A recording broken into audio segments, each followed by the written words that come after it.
Islamabad high court के justice Shaukat अजीज सिद्दीकी ने फैजाबाद धरना केस की समाअत की और समाअत के दौरान इंतजामिया की जानिब से राजा ज़फ़रुल हक कमेटी रिपोर्ट पेश न करने पर इस्लामाबाद हाई कोर्ट ने भरमी का इजहार किया।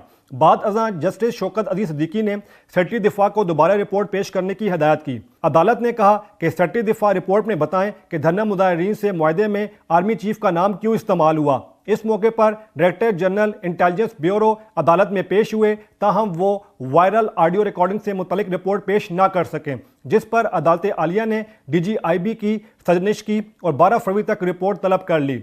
जस्टिस शौकत अजीज सिद्दीकी ने रिमार्क्स दिए कि रिपोर्ट जमा ना करने की सूरत में मुतल्लिका अफराद के खिलाफ तौहीन अदालत की कार्रवाई होगी, जिस पर deputy attorney general Arshad Kiyani ने अदालत को बताया कि राजा ज़फ़रुल हक कमेटी की रिपोर्ट पर एक मेंबर के दस्तखत नहीं। अदालत ने रिमार्क्स दिए कि वज़ारत दिफा को वैसे तो बड़ा मान है, अंग्रेज़ी अच्छी होती है, फिर आप क्यों शर्मा रहे हैं। आम तस्वुर यह है कि हुकूमत और डिफेंस की आपस में इख्तिलाफात हैं, रिपोर्ट्स जमा ना करने पर इकट्ठे हो गए हैं।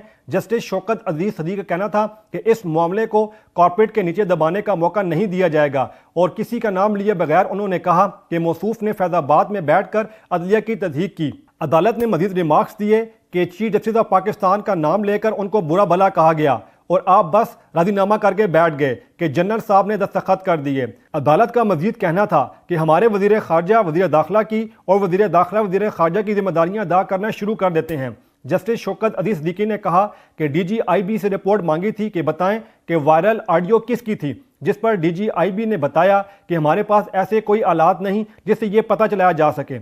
अदालत ने DGIB से इस्तफसार किया कि पाकिस्तान में ये सहूलत किस इदारे के पास है, जिस पर DGIB ने अदालत को बताया कि उन्हें नहीं मालूम, सिर्फ ये बता सकते हैं कि उनके पास ये सहूलत मौजूद नहीं, किसी और से मुतल्लिक बयान नहीं दे सकते। जस्टिस शौकत सिद्दीकी ने कहा कि आप कैसे इंटेलिजेंस सरबराह हैं जिसे वो बात भी मालूम नहीं जो आम आदमी भी जानता है। अगर आपको ये बात मालूम नहीं तो आप किस बात के इंटेलिजेंस सरबराह हैं।